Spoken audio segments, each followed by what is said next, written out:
Look! Listen. Taylor. Welcome, everybody, to Look, Listen with Geese Guyera. And Taylor. And Taylor here. He's here, too. Hey, everybody, look. It's episode 117. We just got through the big finale of Terestal debut. Have they already started Rayquaza Rising? Maybe. The answer is yes. Geese Peep, are we doing episode 1 of Rayquaza Rising this week? No. Today, we are going to watch a couple PokéToons together. That's right, PokéToons. Everybody loves them.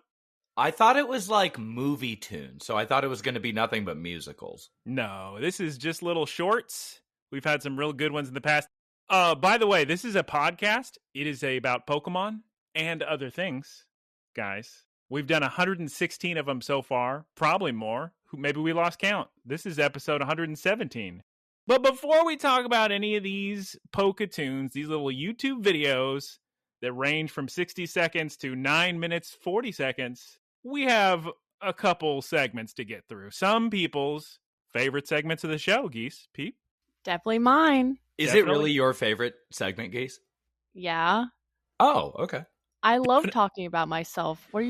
I don't like my segment. Wait, you have your own segment, Taylor's Anime Minute? Oh, I do. Taylor's Anime Minute is going to come up later, so you better get ready. Oh, 100% Taylor's Anime Minute's coming up. Can you see my notes? No, you can't see my notes. Taylor! Yes? Why it sounds so angry? Can you please do us all a favor, all the Clambos, everybody listening at home? Can you go ahead and let them know what our next and first segment of the week is? I'm going to give you a hint. It involves somebody that's not me and somebody that's not you, Taylor, comma. Wait, is That's right. Is that somebody in this room right now? Well, they're in a digital room. I'll give you that hint. Okay, all right. I'm going to take a stab in the dark and say it's Geese. What about her? Hey, guys. Let's peep in on Geese this week. Who just drove a truck in the middle of Geese Peeps? What's new with Geese before watching, playing, eating in the week? I hired a kid with a rally car. Everybody talking one. Why don't we call it Peeping In with Geese? What's peeping with Geese? Her new segment, Peeping In. We could just call it Geese Peeping. They've probably all turned off the YouTube video. Geese Peep by now. Geese Peep, please go ahead. Guys, so the last time we spoke, it was the first day of hockey. Now, here's the thing. Uh-oh. Have the Edmonton Oilers lost every single game they've played so far? I certainly hope not. Yeah, unfortunately they have. Well, it's early season, Geese. Yeah, well, to be fair, they lost almost all of their games in early season last year, but they almost won the Stanley Cup, so. Yep. Comeback Kings. They have 11 and a half more months of hockey. Yeah, that's true. Here's the thing.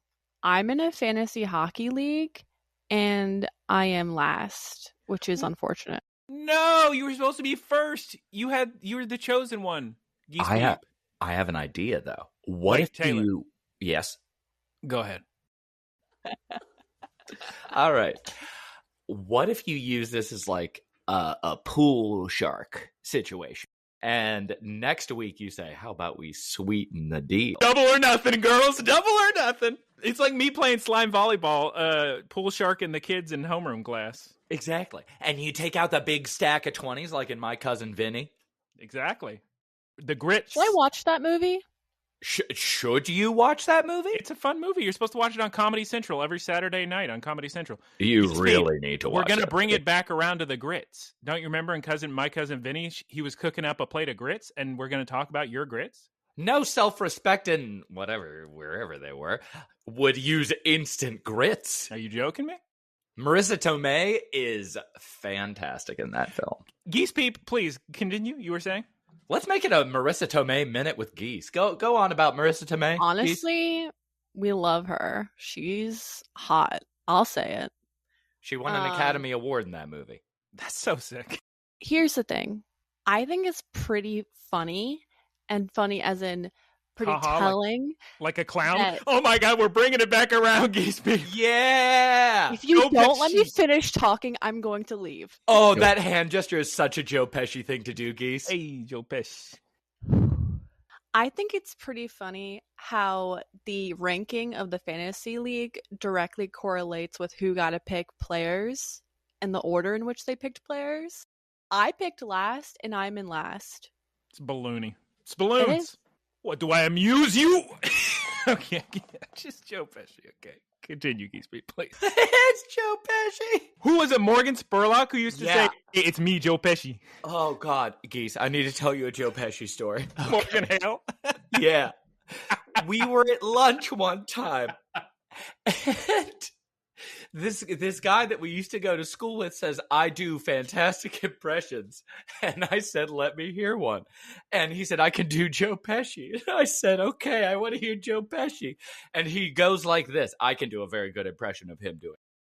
I can't do it without laughing.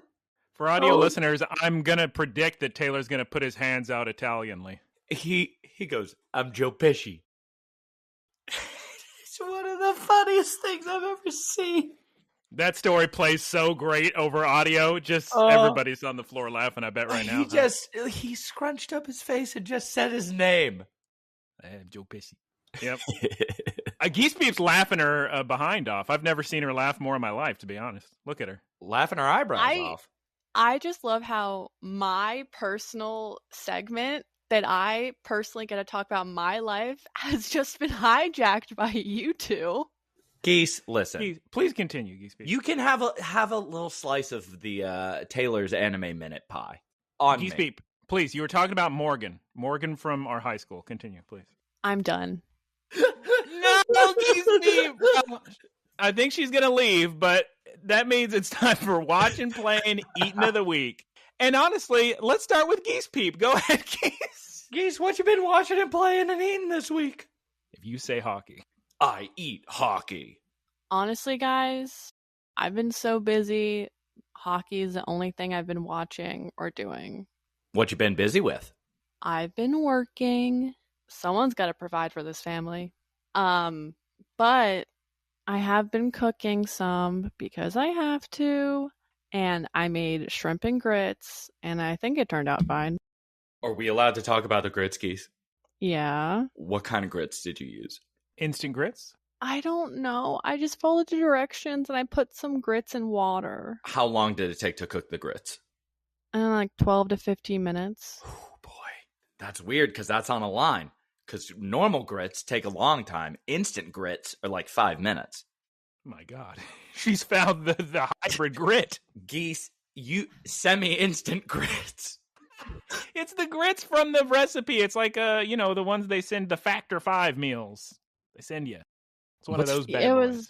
Yeah, something like that. But what's Factor 5? Where they send you they give you a big box full of frozen food, and they say, cook it yourself, you filthy animal. Put it in the microwave. It's me, Factor 5. Geese, have you broken down how many hours you have to work at your job in order to pay to play fantasy hockey? I don't know. Wait, you guys are putting money on it? No. Oh, I thought there was always an entry to fantasy. Typically, leagues. fantasy football involves money, yeah. Well, typically, I don't care. Got him! Oh, such a Joe Pesci thing to say. We haven't put down money yet, and I probably won't, to be honest. To BH. I'm not doing so good, so. Yeah, guys, no. Was there more about your shrimp and grits you wanted to discuss, Geese Peep?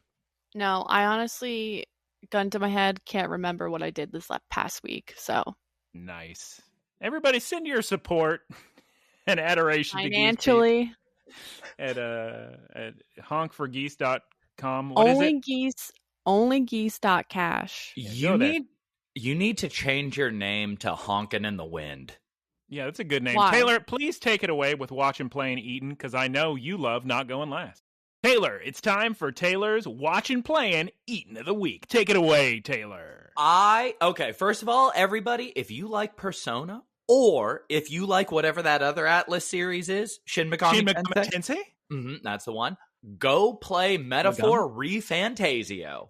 A question from the audience, girls. Is this available right now as a demo that's 10 hours long and free? It sure is. And I ended up buying the game. Do you know how long it's been since I bought a full price game? Last one was Final Fantasy VII Rebirth.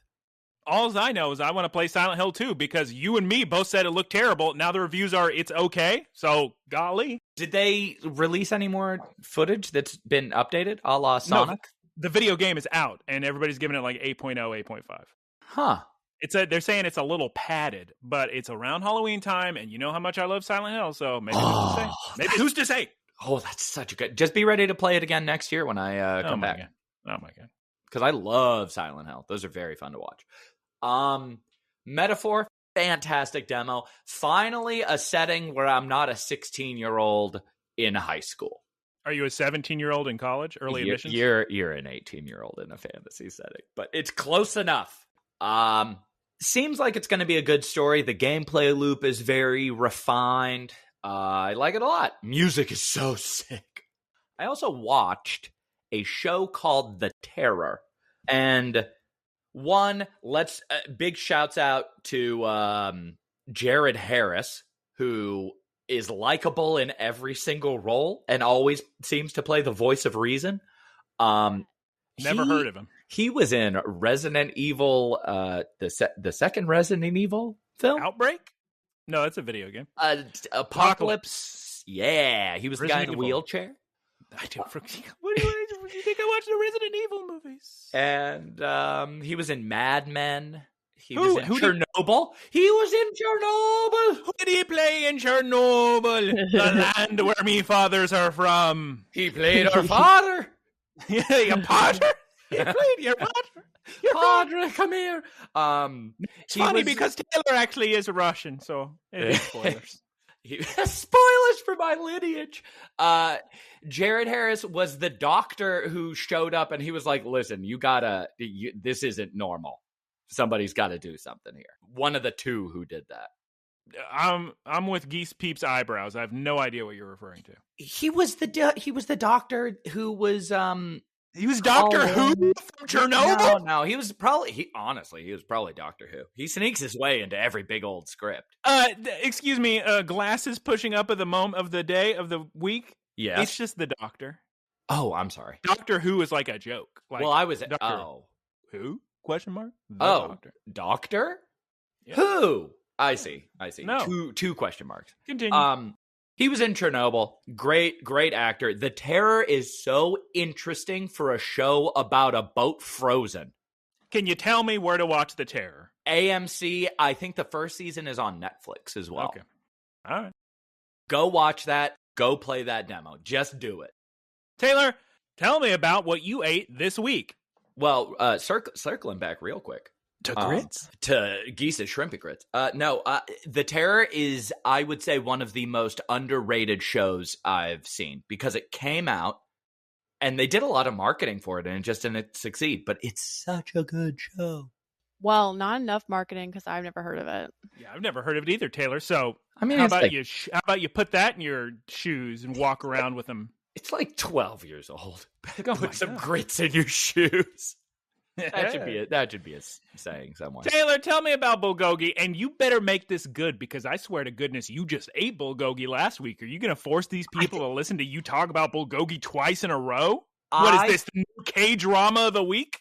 I would. Ooh, boy, it's about to be. I love bulgogi now that I've actually tried it. Very, very different style. Much more barbecued, much more of a charred taste, which I tend to prefer. But overall, you're welcome. Yeah, fantastic. Wait, you didn't like bulgogi? He never had it. I had never had it. Taylor, read a book. You have no idea how much I need to read a book, Geese, because we always hanging out in Koreatown.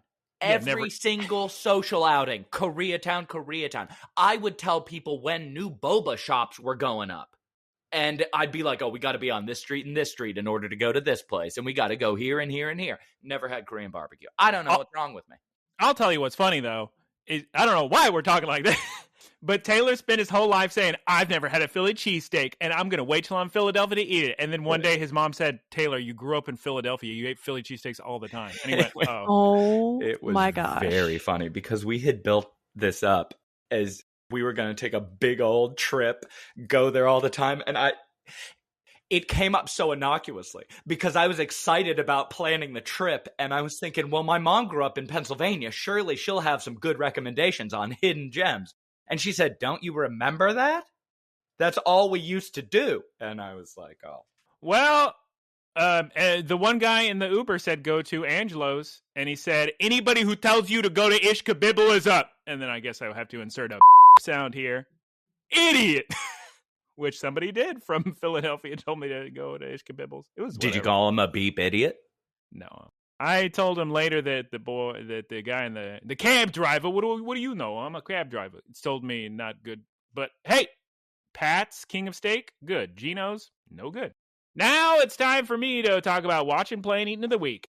Taylor, I also watched The Terror. That's right, The TerrorFIER Part 3. Oh, you had me going. Had him going. Guys, look, guys. Why do I watch these movies when people whose opinions I respect regarding movies say that they're the worst movies ever made and there's no reason to watch them? I don't know. But here's the thing. When I watch this movie, The TerrorFIER Part 3, this time it's Christmas, I do get the vibe of a nice Puppet Master or 80s, 90s schlocky horror series. So I'm going to keep watching them. I'll tell you, Taylor, there's one scene I burst out laughing in the theater, and I'm sure you would have too. It just takes place in a mall, and the evil killer, the TerrorFIER, right? Oh, his name's Art the Clown, but he's dressed as Santa, and he's giving kids presents, and there's a security guard, and there's an elf, not a real elf, a man dressed as an elf. And the man dressed as an elf, looks at Art the Clown, the notorious demon killer, dressed as Santa Claus, and he puts his fist in his hand, and he's just this dweeby-looking dude, but he goes like this, look. Like he's going to beat up Art the Clown. And I lost it laughing. It was such a funny choice. I can't believe they kicked it in the movie. I was laughing. Oh, my God. But yeah, I certainly don't recommend anybody watch this. If you're squeamish in any way or can't handle like gore and all that, no, you can't. That seems to be the point of them. Yeah, that's the whole point. People like to see that. And they, unlike most horror movies, they're not afraid of doing it to anybody. But I'll tell you what's weird about this movie. For a movie that's its whole thing, it felt like 80% of the gruesome deaths happened off screen. Oh, that's always very frustrating when you'll see some slasher series do this. I can't remember which one, but it was one of the bigger ones. Just had an entry where they were like, well, this one takes place off screen. And you're thinking, did you not have the budget? Like it doesn't, and I don't even mean like, oh, it's setting up for them to die, and then it just cuts away. I mean, just literally, you'll cut to a scene, and they go, oh, by the way, in between those two scenes, I killed all these people too. Oh, does it just show you the aftermath? Yeah, sort of. Huh. Anyway, it's whatever. I had a little giggle, I guess. Whatever. TerrorFIER 3. Weren't a lot of movies playing at AMC this week. What do you want from me?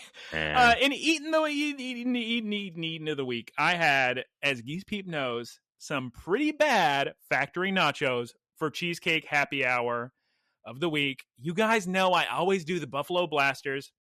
God, I'm so hungry. I always do the Buffalo Blasters because they're yumbo. They're yum. Yeah. They're yum, yum, yum. Portions are insane. Oh, portions are insane.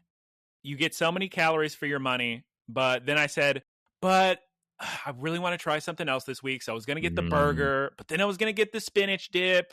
And then I was going to get the fried macaroni and cheese balls. But then I looked at the calorie count, and factory nachos were by far the highest. It was 3,000 calories for $10. And I said, I don't know. And not blaming anybody, but I was discussing it with Geese Peep. And no, I said, I'm not blaming. You can turn off the eyebrows, Geese Peep, because I said, I'm not blaming. But she said, ooh, nachos. And I said, all right, I'll get the nachos. And they're terrible. Sorry. Made my tumbo. I usually like nachos, but the nachos that he got, he sent me a picture and it ain't it. What was wrong with them?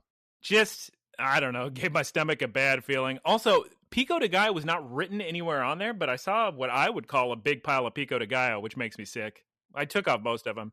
Also, there was like gross cheese sauce at the bottom, not just melted cheese. Oh, did it taste really artificial? Yeah, but also, look, Cheesecake Happy Hour is very cheap, but like I told Geese Peep, at the end of the day, tortilla chips with melted cheese on them in the microwave costs about 30 cents. So, yeah. And there wasn't even like a good like meat on them or anything, right? No protein, no. Was it just beans or? There's no beans, no. Oh, cheese, my. 3 jalapenos, a bunch of pico de gallo, some sour cream, but not even enough sour cream to eat all the chips, which is annoying. Here's the thing. I guess we can never share nachos because give me that guac and that pico, but take off the sour cream. We'll just get them on the side. That's what we're saying. We got to split them on the side. Because I said no guacamole, because guacamole, I'm avocado intolerant. Sorry, guys. I get terrible stomach pains. Taylor's seen it. Taylor, I think, peed in a sink one time because I was having such terrible pains in the bathroom for several hours in Seattle. Yep.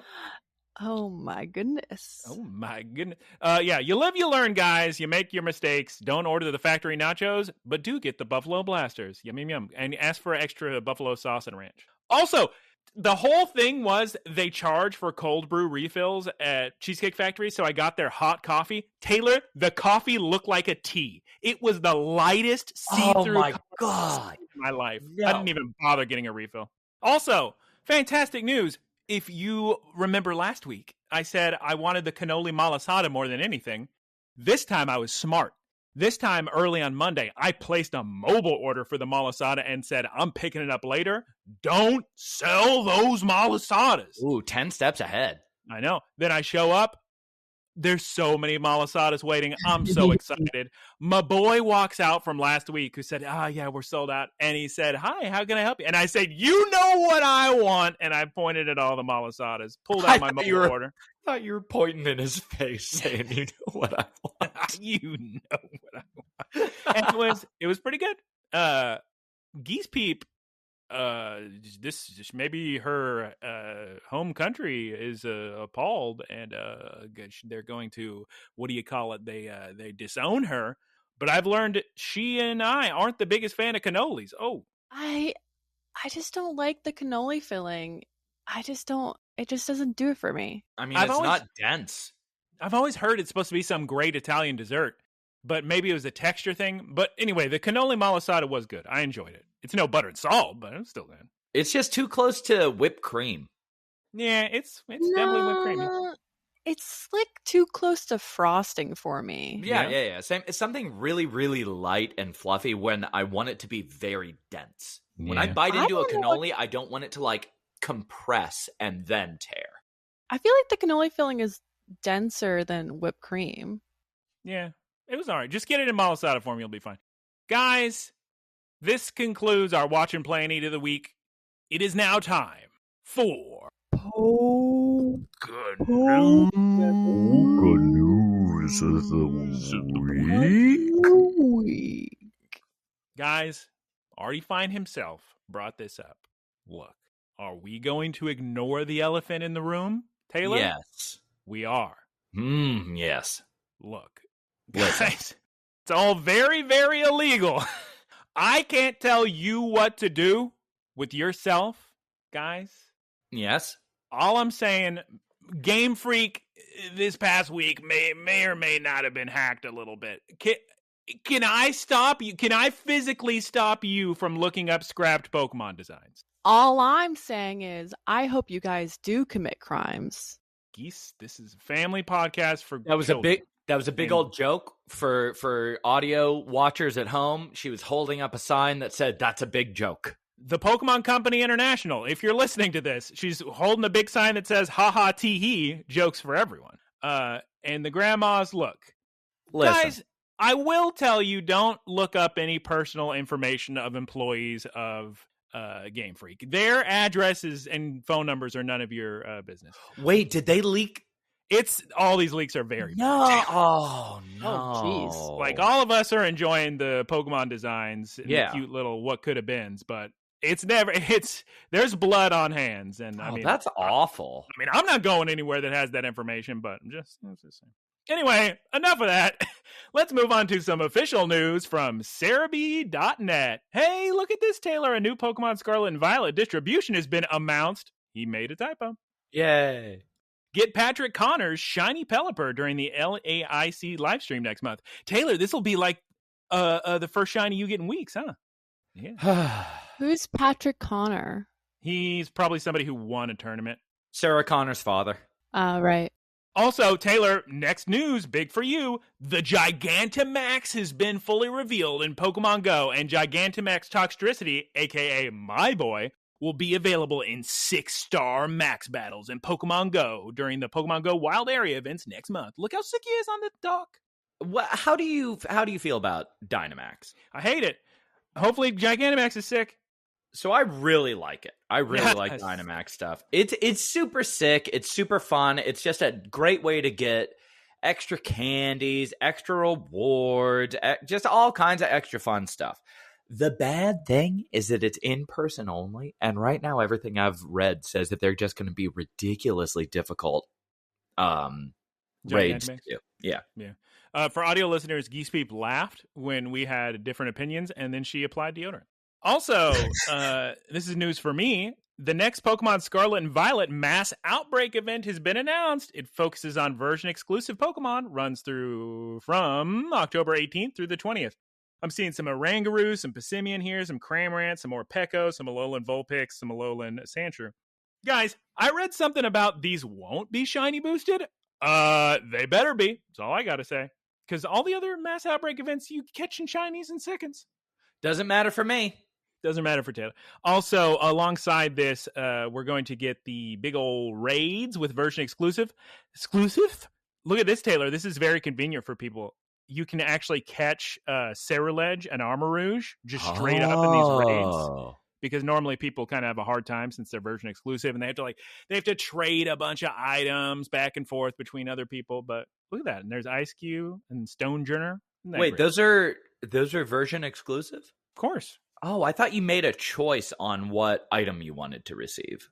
No, you would need to get an item from the other version, basically. Oh, okay.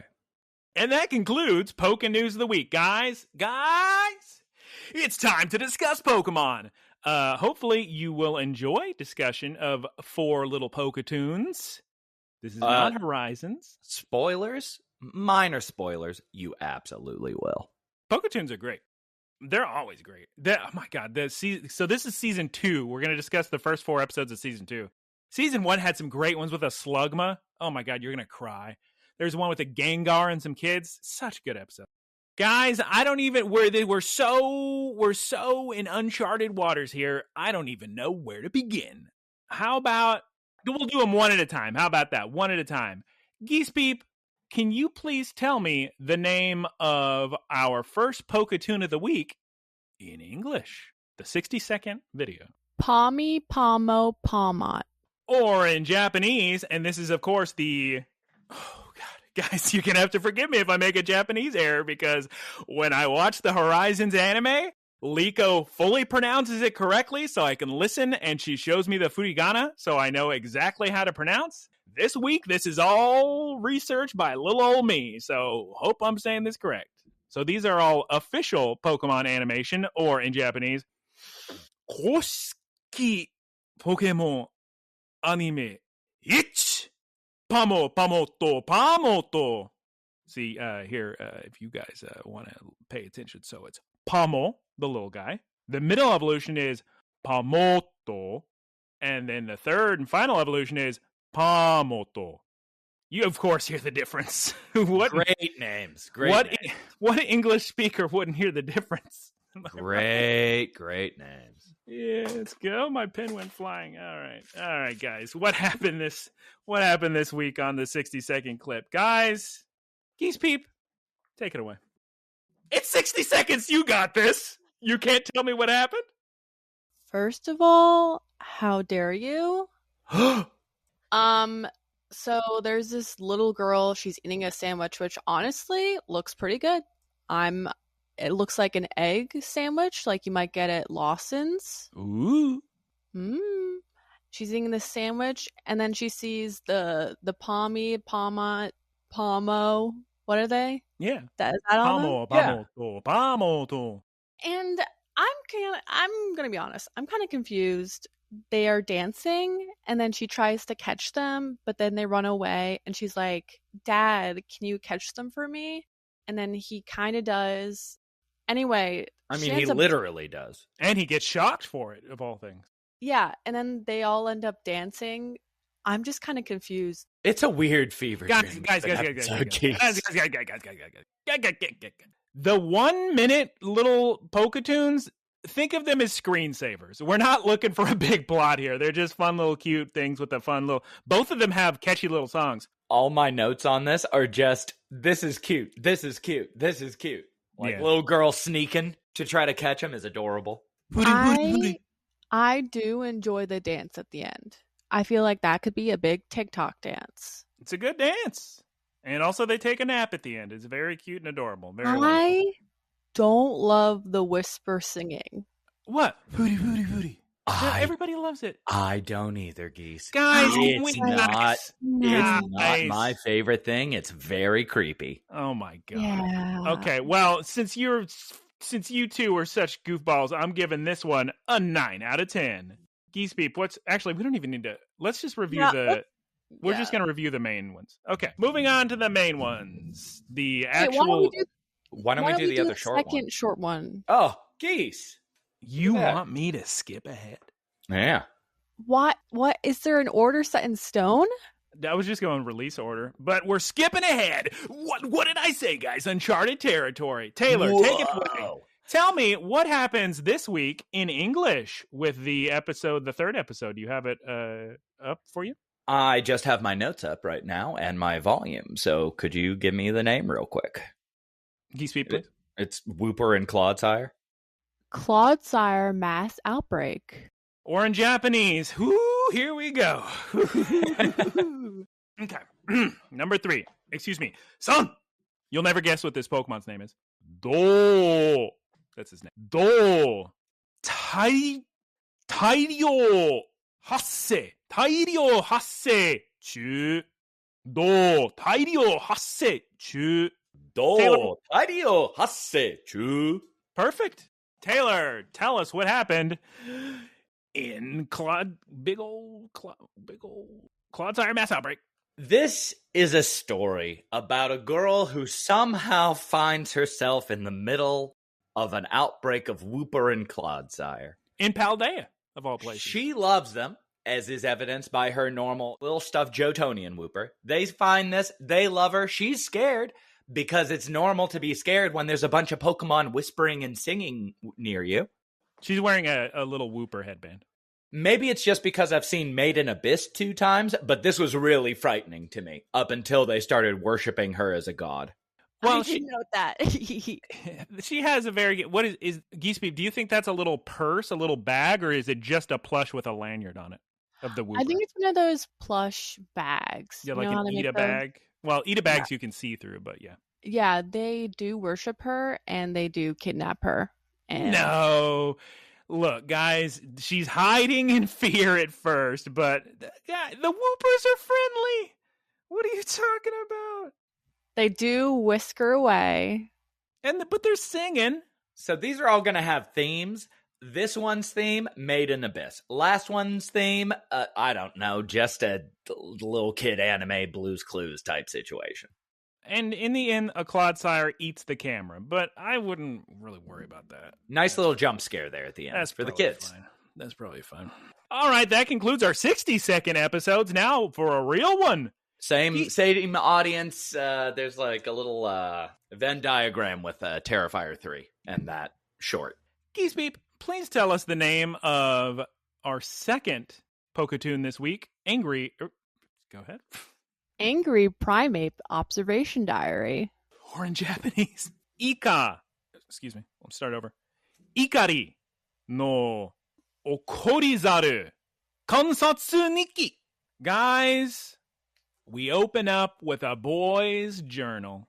Just like Boku no Natsuyasumi, it's been summer vacation and he's taking notes with his best pal Primeape, guys, and it's such a cute journal. It's got a little Primeape snout on the cover of it.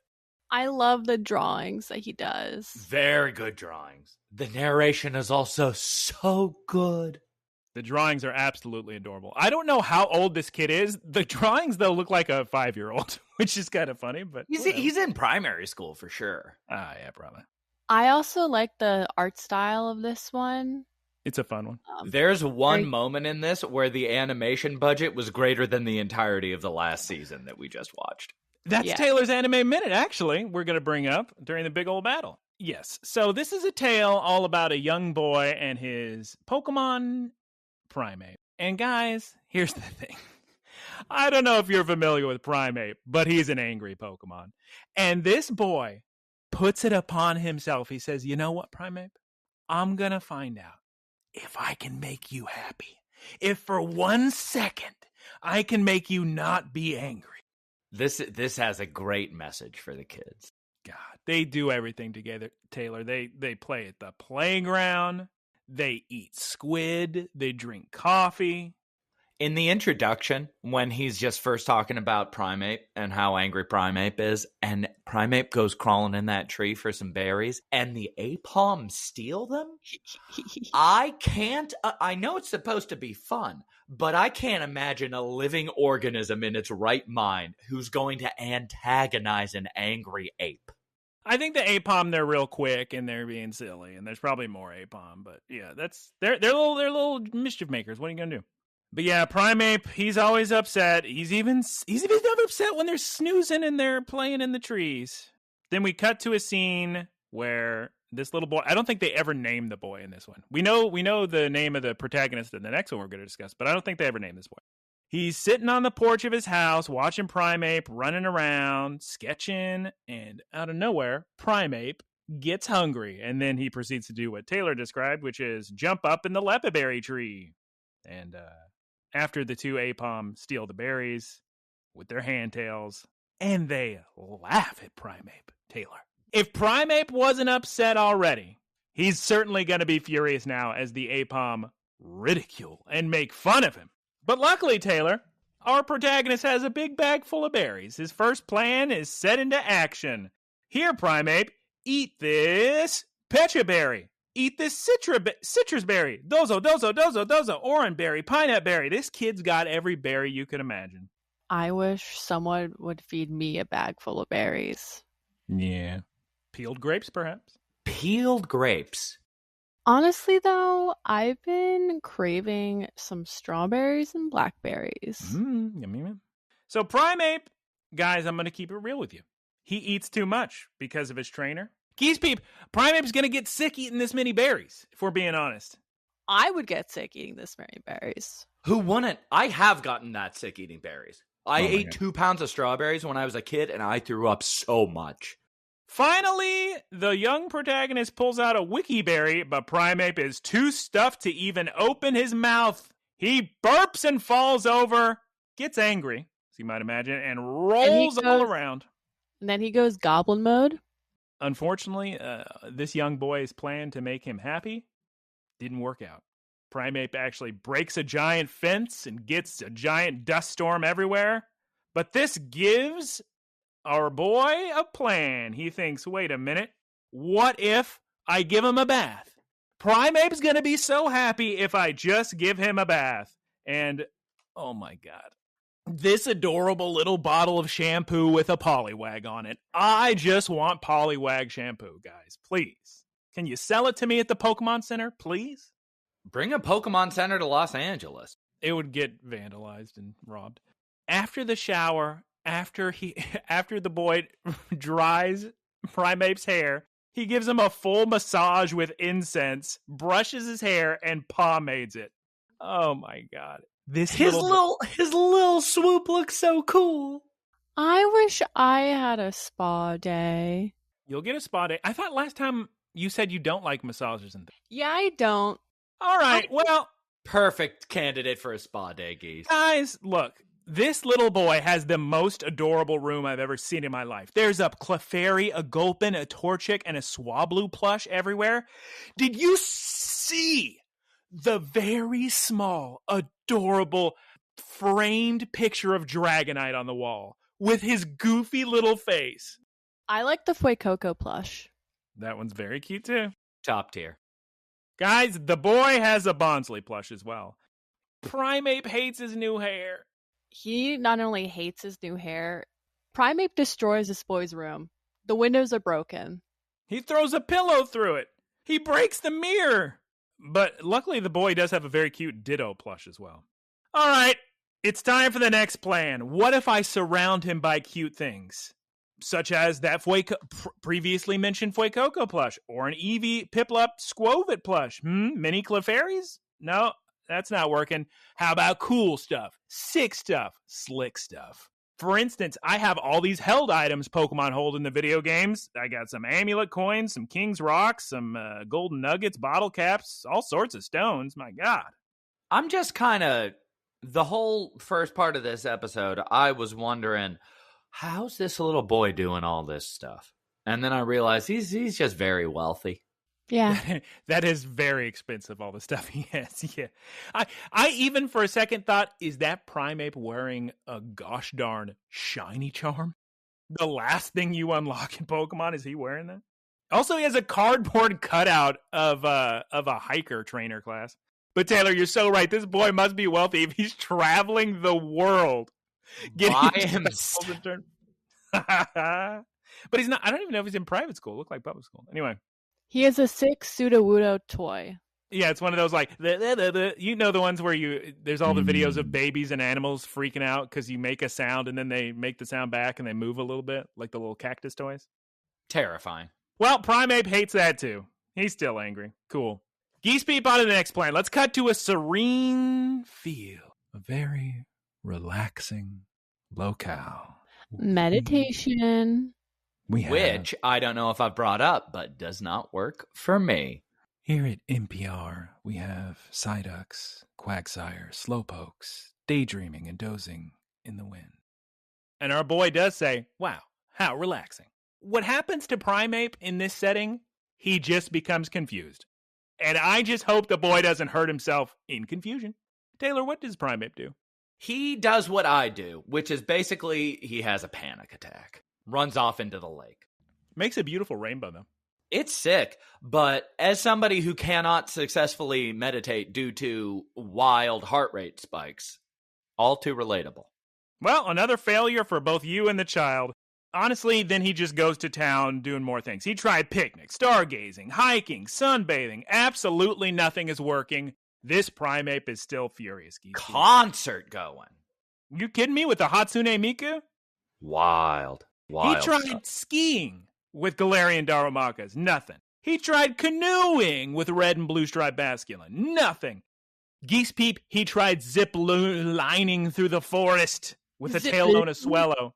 And every single sentence I say, I'm more and more thinking about Taylor talking about how rich this boy is. Yeah. This kid is loaded. Every activity is the most bourgeois thing you can put. Honestly, guys, that should be me. You can't even get massages, Geese. That's like barrier to entry for rich people stuff. Well, here's the problem. Geese Peep has the blood of a rich person. Yeah. And the temperament and expectations of one. Guys, Wow. They went to the movies. They went to the parfait shop. They even went to the onsen with a thwacky. Primeape's not even calming down in an onsen? Geese Peep? The hot springs? I should be in an onsen. They're incredibly relaxed. We then cut to maybe sunset. Maybe it's the middle of the day, noon. I can't tell. So we cut to a very dramatic showdown between the child and Primeape, while the kid tries to decide what we're going to do next. And Geese Peep, Primeape, right as the boy says, maybe we could try skydiving. Primeape takes his sunglasses off, and what does he do? Just yeets them. And then, this next scene, I was losing it. It's a great scene. Let me preface this by saying, guys, why don't you go to the YouTube channel Look, Listen, Cast and watch our vlogs from Tokyo Disney Sea and listen to us discuss Geese Peep. The curry popcorn. Geese Pleep, take it away. Geese Pleep. Geese Pleeps, please. Pleep. Look, when we were in Disney Sea, we were trying all of the different flavored popcorns, and we were so excited to try the curry popcorn. And guys, do not recommend. It's the worst thing I've ever tasted in my life. The Really? curry popcorn at Disney is abysmal. It was bad. Oh, The honey popcorn they serve in the Winnie the Pooh things, absolutely delicious. The curry popcorn is the worst thing in my life. So when this boy offered his Primeape some curry popcorn and Primeape uppercutted into the sky, I was cheering for Primeape because that is the correct reaction to anyone offering you curry popcorn. It's so funny because everywhere we went in Disney, the lines for every single piece of food were super long, except for the curry popcorn stand. Nobody in line for curry popcorn. So the good. people have spoken. People have spoken. Yeah. It's revealed at this point that everything we've watched so far has actually been a school presentation that the little boy is presenting to his classmates. But we cut back to the past. That reveal was very sick. It's pretty sick. Cut back to the past, and our boy protagonist says, you know what? I think I get it. I think I finally got it. My Primeape, all that boy wants to do is get stronger. So you know what, Taylor? Huh. I'm going to battle every Pokemon on the planet. You really do have to...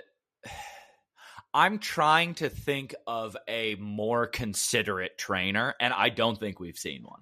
No, this boy loves his Primeape. And the first victim he finds is this dude with a Houndour. Good choice, because Houndour is dark type, weak to fighting moves. Mm-hmm. Very funny scene, Geese Peep, with this little bully type character. Primeape just absolutely wrecks him. Just one frames punch. him. The funny thing about it is, the little bully kid doesn't even get through his speech talking about how he's the boss around here and nobody's going to beat his Houndour. And immediately Primeape catapults Houndour into the sky. It reminds me of Aizen's big speech at the end of the Arankar arc in Bleach. Oh my God, Taylor's going to get 2 anime minutes this week because it's not even time for it. So that particular scene, and people who have watched Bleach know exactly what I'm talking about. It is one of the sickest scenes in any anime. Ooh. And now, like mentioned previously before, Primeape goes on a KO spree. This monkey knocks out a Scatterbug, Slackoth, Bidoof, Shelder, Blitzel, Snome, Loudred, Arbok, Girder, Dolliv, Stunky, Ariados, Magcargo, Galarian Weezing, Fletchinder, Wailord, a King Gambit? Wow. This Pokemon must be level 100, am I right? I was very surprised at the King Gambit. And finally, after all this hard work, the boy and Primeape arrive at the big, giant, televised tournament battling against the champion. That's right, people are watching on television. People are watching the live stream on their computer. Even the little bully boy with the Houndour is watching. I like that so much. Taylor, did you see how scared Houndour was watching Primeape?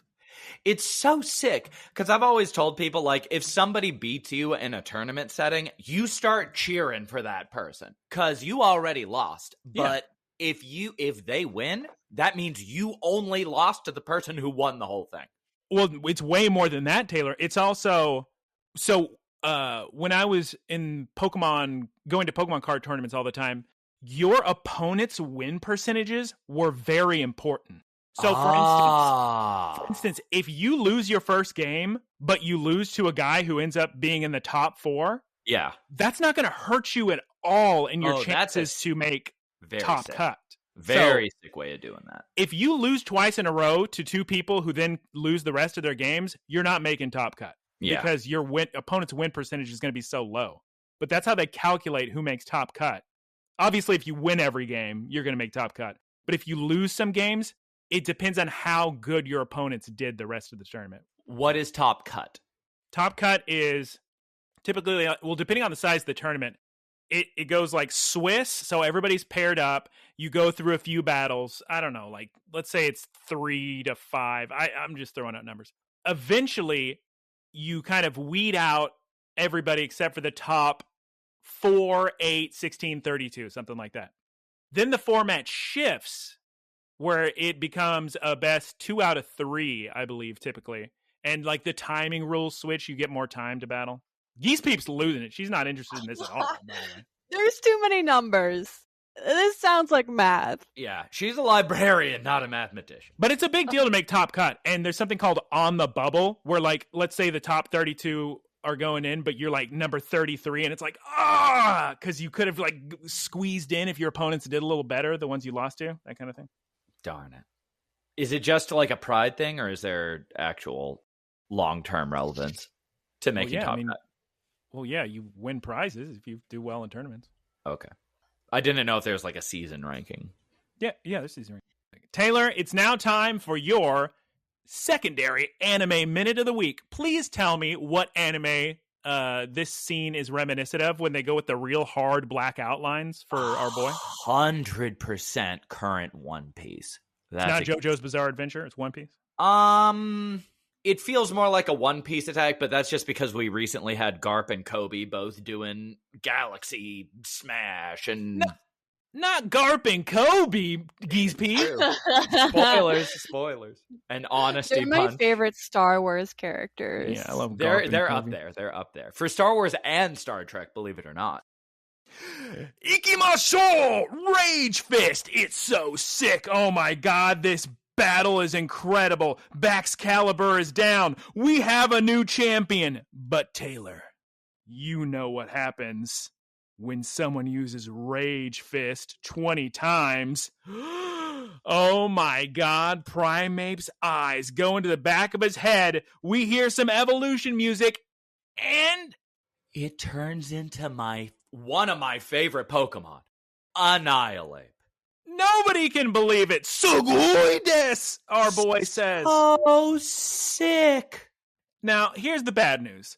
We thought this would make Primeape happy. This is what he's wanted all along. Yeah. He was angry till the bitter end, and he does a giant explosion, and honestly, we don't even know if our protagonist survives. It's a very sweet scene before the evolution takes place, because after winning all this fame, all these accolades, big old championship belt, all of this, everything, protagonist Kun is just sitting there saying, "Are you happy, Annihilate?" And it's so sweet.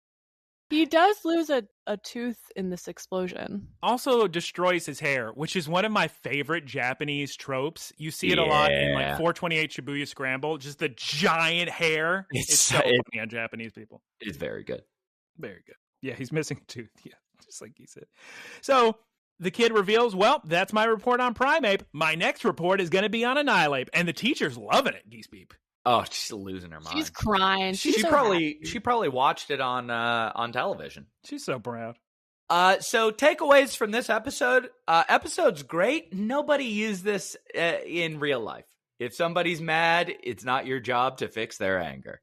Well, Primeape is the angry Pokemon. He can't help it. Exactly. Also, Annihilate is now standing at the classroom window, terrifying the children. I always forget how enormous Annihilate is. So then they do the end credits, and the end credits of both this and the next episode about Go-Goat, the ending song just describes the plot. So that's fun. Very sick Foley work. Good sick. That was a fun little good art, good times. I had a good time. It's not the best PokéToon I've ever seen, but it was fun. It was cute. I was laughing. Honestly, Curry Popcorn's going to make me give this episode probably a 9.2 because it's just so relatable, Geese Pete. I love this one. I really like the animation, and it was really funny all throughout. What's your score of the week? 9.5. 9.5. Whoa, Geese! What a high score. Geese Pete, have you seen the PokéToons from season 1? No. How have you not seen those? You have no idea what you're missing. They are so good. The very first one, just out the gate, about this trainer and her Nidoran. It's you watch that and you go, oh my god, we could have been doing this whole time. We could have just made good entertainment, just quality Pokemon entertainment. You could joke me. I also haven't seen it, Geese. Don't feel Taylor, bad. What is your score for the week? And please tell us your review of the week, please. God, this is a terrific episode. And the whole time I was watching this, I was thinking, what if the protagonist was Roy? Like, why don't they do these little snippet episodes for current cast members to make you care more about them? Well, then what's going to be canon? Because everything's so that's different. A good idea. I like that. Yeah, but they can clearly craft a compelling narrative with a short amount of time. But this would be so interesting, and it would flesh out characters so much more. What if instead of the Pokemon seminars, it was like a little 30-second insight into their lives like this? Mm-hmm. They did that with Team Rocket at one point, right? For the archaeology stuff? Or was Yeah. that was like 5 episodes. That was weird. I would love that. It'd be just so darn sick, because they wouldn't have to worry about the intrigue or, chasing after some goofball Rayquaza or making pies or anything. It would just show you about the character's life. Taylor, I'm starving. I need to eat a Tamagopon before you give me your review of the week. Your score of the week. Taylor, what is your score? Overall, I'm a little conflicted because I love this episode. It really showed me something that Pokemon can do, which is just make a very compelling anime that is both cute and sick. But this one's just so encouraging of like this poor boy trying to placate his primate. I think it's just more curiosity. It's not like he's trying to like placate it. It's like he's kind of like doing like an experiment. Yeah, I'm going to give it a 9.4 because I'm going to say, you know what? That's just my weird hang up. Yeah, hang up. Great episode. I hope they do more of these ASAP because this was so good. Watch season 1. Goodness gracious. There's so many. The ending theme and animation was fantastic too. Yes. Guys, it is time for our next and final PokéToon of the week. Geese Peep, can you please tell us the name in English of our final PokéToon? Ride the Go-Goat. Or in Japanese, I'm not 100% on this pronunciation because I'm finding 2 different answers. But I believe I'm like a good 78% sure that it's pronounced Gogoto ni note? Maybe it's Norute? Oh, Galaxy Note 10? No, we're just talking about the verb to ride a go-goat. And I'm looking at this kanji. Yeah, the verb that means that.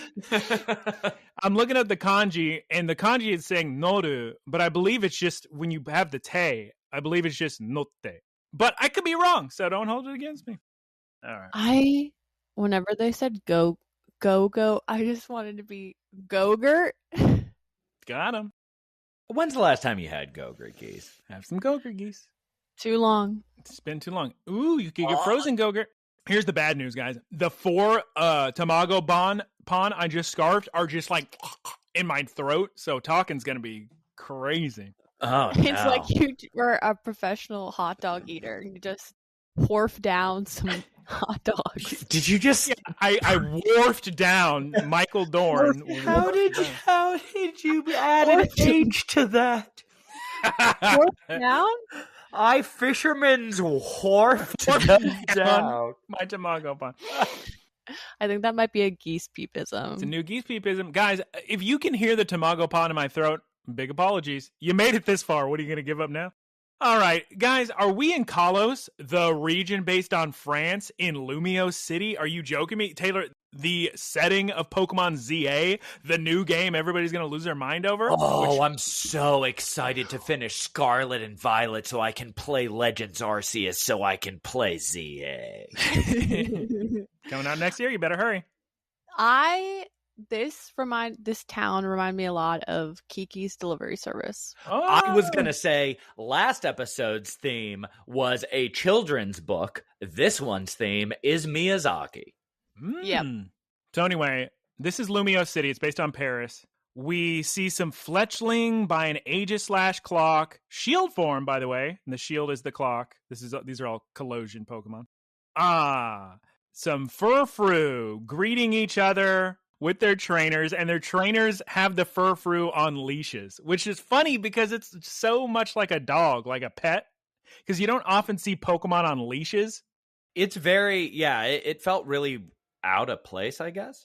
No, it fits. These floofy little poodle Pokemon that have 1,000 different forms. You know, Terapagos does wander off quite a bit. Yeah. Shouts out to Joe Serby. I believe he's about to get all shiny forms of Furfrou. He just needs to go to Egypt to get the last one. Hey, I was just there last year. Hey, should have got him one.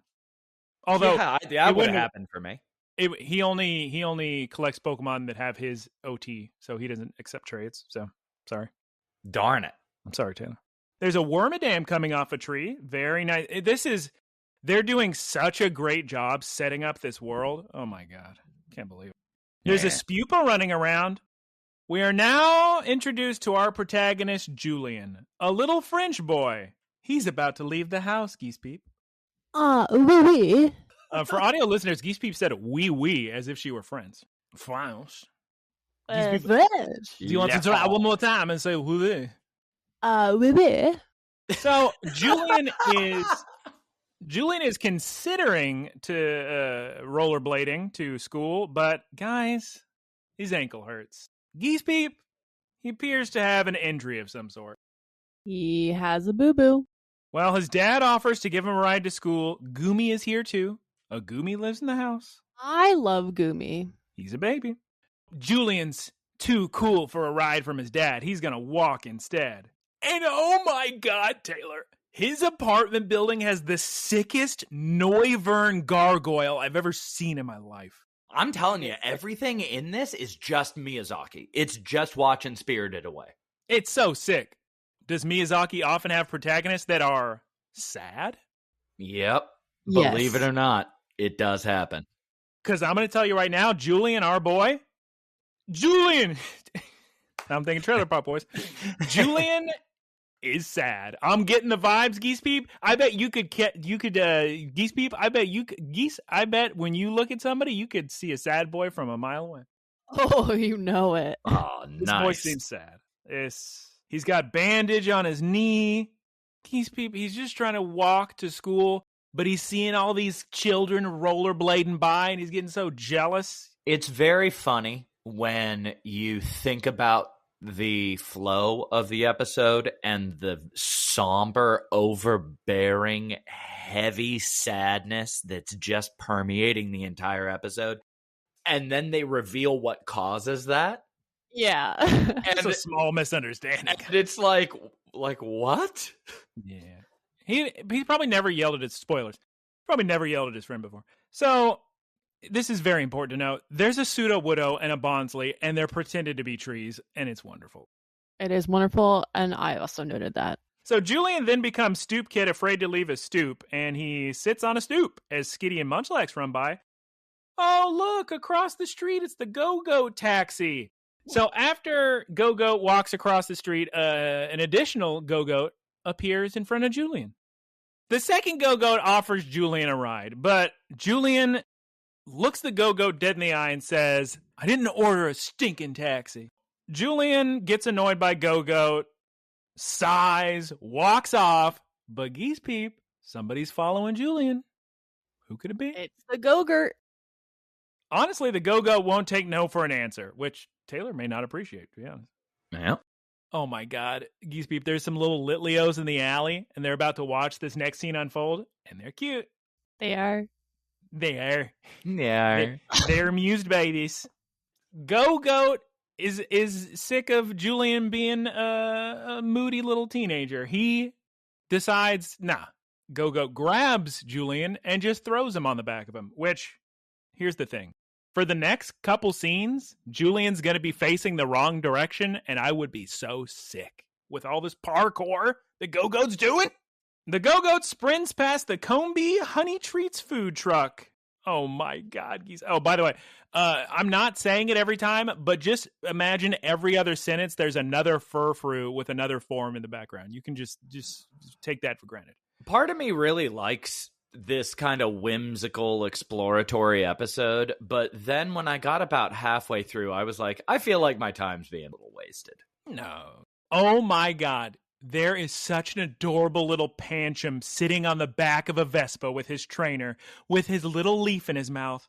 There's a Smeargle walking with his little sketchbook. Would a Smeargle have a sketchbook or a painting book? He has both. Geese Peep, we see a man walking out of the pretzel shop with deux baguettes and a little Dedenne on his shoulder. Shouts out to Dedenne. Adorable. All the while, Go-Goat is just a galloping past all these people, scaring the phantoms. Geese Peep, there's a sleeping woman with her Esper. Go-Go jumps on their balcony. That should be me Yeah. taking a nap. On a go-goat? Or on Yes. No, sleeping with a cat. with it. You don't have cat. You're allergic to Frank. cats, Geese. First of all, I may be a little allergic, but I still like them. And anyway, in the middle of all this parkour, Julian falls off of Go-Goat. But what is sick is that he gets to see from the skies how sick Lumio City is. Oh my god, it's so huge. Ooh. Did you see the scene of the lady with the Eevee evolutions with her watering can? Leafeon and Sylveon. Very cute. Her watering can was Lotad. Very cute. We see some Fletchling eating some birdseed, a Snorlax snoozing by a bunch of Vivillon forms and some Flabébés. Vlebebe? Flabébé? Le bébé. Flauget. Luckily, Julian did not die because Go-Goat used Vine Whip to save the boy. So he's just held up in the air with his vines. Very sick. It looks like Go-Goat thought Julian may need a new perspective. Am I right? Nice. From above. Nice. And at this point, Julian confides in Go-Goat that, guys, Julian doesn't want to go to school today because I'm going to have a flashback to the injury I sustained. And I'm yelling at my friend. His name is Lucas. And I thought he was a girl, but no, it's Luca. Very good eyelashes. I am going to undermine everything we've built up, is what they're saying in this flashback. Oh my god, there's his friend walking by. I don't believe it. A Fletchinder flies by. And Julian tells Go-Goat, let's just go to more fun places. Let's forget all about stinking school. But guys, Geese Peep, Taylor, I think Go-Goat has Julian's best interests at heart. So he runs past a napping Trubbish, and we see the sickest architecture in the world. Can somebody tell me what underground canal they're running through that just looks like a Final Fantasy VIII dungeon or some sort of... It's Paris. It's the cistern. It's the catacombs. Paris. Sick. But isn't this covered in plants, or is that later? Not yet. Well, first they go through the underground aqueduct before they get to the giant garden. Yeah, it was a Roman city. They had aqueducts. Sick. Everything is beautiful. I'll tell you right now. The flowers, the gardens. Are you kidding me? Geese Peep, there's blossoms dancing with Flabébés and Flauget? And maybe even some Floet? Flabébé? Oh my god, an Oddish is crossing! Go-Go's gonna run over it! But luckily at the last second, Go-Goat avoids it, and Julian goes flying off again. Which, of course, immediately leads into a flashback of right before the accident. Lucas and Julian having fun, skating past some flora. Oh my god, Taylor. Lucas takes a quick turn into an alley, and then Julian says, oh, I'll follow Lucas. And he does the quick turn in the alley, but oh my god, he's going super fast on his rollerblades. And Lucas is kneeled down. And Julian trips over him. And he gets injured. And he gets upset, Taylor. And he yells at Lucas, which maybe he regrets now. And there's a little bit of a reveal. Oh my god, Geese Peep. Why did Lucas kneel in the alley? Because there was a Badoo. Just a baby. And Lucas kneeled down to protect it. We then, so that's the reveal of why Julian got injured. Why Julian got injured. And how appropriate, because now we cut down to upside down Julian staring at the Oddish, present day. Go-Goat saved him again with the Vine Whip, thank goodness. All this time, I thought he had just horrific injuries. Like I thought just now, which, if it wasn't for Go-Gurt, he would have been just spinal injury. Spinal's here. Mm-hmm, yep. Bahem's here. In the shadows. Guys, Oddish is just a smiling. Oddish didn't get run over by Go-Goat. And Julian feels so bad, guys. He's saying, oh my god, it's just like Badoo. It's just like the accident all over again. And Geese Peep, Julian stares Go-Goat right in the eyes and says, you know what, Go-Goat?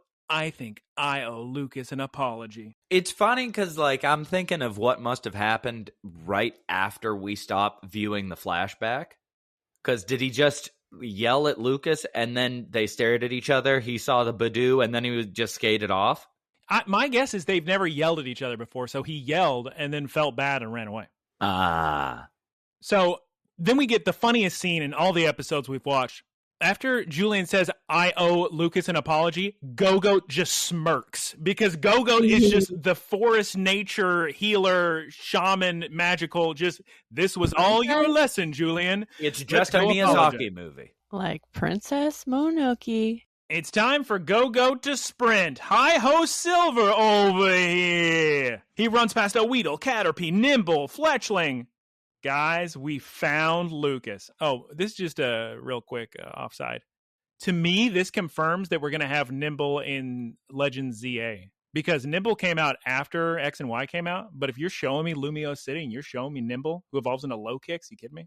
Oh, here's Lucas. It's time for me to man up, says Julian. And he jumps off Go-Goat, but Geese Peep, oh, his injury, it's still hurting. And then Lucas jumps up and goes over the injury. But Julian says, go man! And he does a deep bow to apologize. And then within 3 seconds, Lucas says, oh yeah, I'm sorry too. And they're all laughing. No big deal. So why is Lucas apologizing? Probably for inadvertently causing the injury. Oh, right, for saving the life of an innocent Badoo. Well, they're all laughing. They're all having a great time. Whole plot of this series, or excuse me, this episode, it's done now. We're laughing. Yep. The school bell rings. Oh my God, it's time for school. We'll never get there in time, Geese Peep. If only we had a parkour Pokemon taxi. We couldn't get that lucky. No. So what do, Geese Peep? They ride Go-Gurt. He'll get him there in time. Equal! And it's the end. We get a very dramatic credits, though. It's a nice watercolor. Nice. I mean, this whole episode was very dramatic. It's like they set it up that he murdered someone. They set this up to be a gigantic thing. And they're like, oh, he just raised his voice or something. Yeah, it's fine. Look, they're teenagers, you know. I thought this was cool. I thought it was beautiful. It's not as cute or funny as the Primeape episode, so I think I'm gonna have to give it a lower score.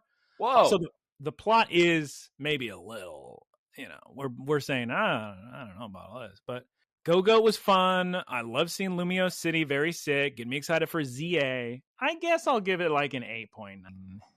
8.9. You're giving it, with that tone, almost a 9? It's still good. What, do you want me to judge it by other PokéToons? Then it has to get super low, which I don't think is fair. That's what because I don't want to give people the wrong idea. If you listen to this and listen to us talk about Goofball, Liko, and Roy having adventures with Curry, I mean, here's the thing. Almost every PokéToon is better than almost every episode of Pokemon main series. I mean, Sun and Moon's very good, but... Well... I'm saying PokéToons are really good. I don't know what to tell you. I mean, X and Y was probably my favorite. Geese Peep, how did you feel about Go-Goat riding the Go-Goat? It was pretty. I liked the Go-Gurt 8 out of 10. You come here for the hard-hitting analysis. I like Go-Gurt 8 out of 10. Okay, Taylor, how did you feel? What's more to say? It was very Miyazaki-esque, I would say. Beautiful. I liked the low tad watering can. I don't know what to tell you. Don't know what to tell you guys. That's actually a very good segue into my review, because I have nothing to say about this one. It looked like a Miyazaki movie, which is awesome.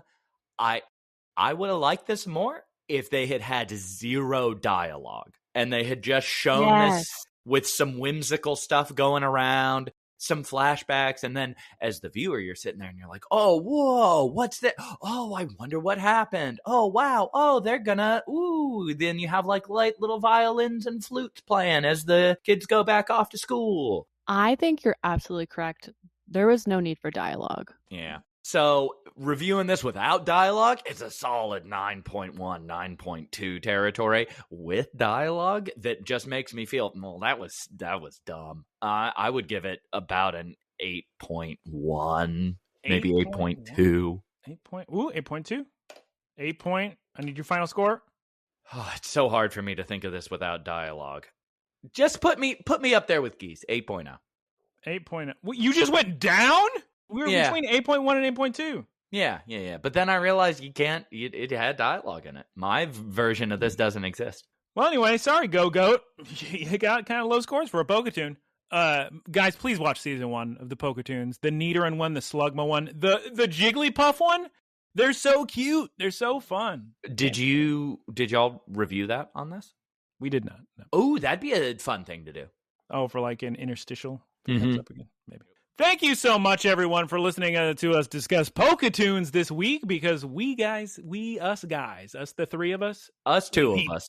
We need just a little bitty break between seasons of Horizons. You joking me? We got through Terrestrial Debut. We're telling me we're jumping right into Rayquaza Rising? No, give us 1 week. Actually, very good practice for normal series as well. If you binge a show and you just go straight from one season to the next, it's going to lose all impact. Like, you got to let it sit in your head a little bit. Yeah. Geese Peep, it's time for Question of the Week. Would you please read our question this week from Already Fine? What is one favorite food or drink from your childhood? I'm sorry, Taylor, could you please introduce Already Fine's email with his subject line that he works very hard on and deserves recognition? Absolutely. Already Fine with the subject to me. Oh, with the subject Munchlax lacks snacks. Okay, Geese Peep, please take it away. That's such a good title. Already Fine asks, what is one favorite food or drink from your childhood, unavailable now, that you would bring back? And my question to you, Already Fine, is, didn't we already answer this? If we didn't, it's definitely the brownie bites I mentioned last week or so, because they used to be good and now they're bad, and I've tried literally hundreds of packages of different brands of brownie bites and they don't taste good anymore, and I'm upset about it. Also the Green Mask ice cream from 1994's or 95's or 96. Baskin Robbins, 31 flavors. It was yum, yum, yum. There were a bunch of ice cream flavors that were fun. They did like exclusive Pop-Tart, but none of those are like, oh man, I really wish I could have those. Something that I do currently miss. Pokemon mac and cheese. Whenever there was beef tallow being used in French fries instead of vegetable oil. Taylor, where are you referring to? Because I'm pretty sure McDonald's stopped that before you were born. Okay. Well, McDonald's pre-Supersize Me, McDonald's fries were just grease and salt. And they were so good. They were so good. I have my answer. Whoa, yes, geese. The old recipes for Girl Scout tag-alongs. The tag-alongs? Ooh, what's the difference? I don't know, but the old ones really hit. I mean, the new ones hit too, but the old ones really hit. What flavor is that? It's like the chocolate and peanut butter one. Oh. Well, Already Fine, I'll help you out here. I'll answer your question. Now, unfortunately, I have to change the parameters a little bit. The quesalupa from Taco Bell, when it was first introduced in Super Bowl Sunday of 20 whatever, was outstanding. Was I a kid then? No. But it also doesn't exist right now, and I'd kill for it. It was very, very good. Bennigan's, Taylor. Oh, is that not around? 0 locations anywhere? I think you can go to like Central America in a jungle. They have one, but we do love. We were fans of Bennigan. We don't have time for that story.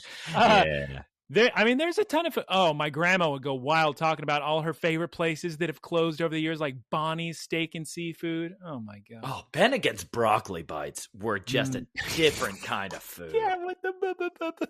Oh, they're so good. Bonnie's Bennigan's broccoli bites.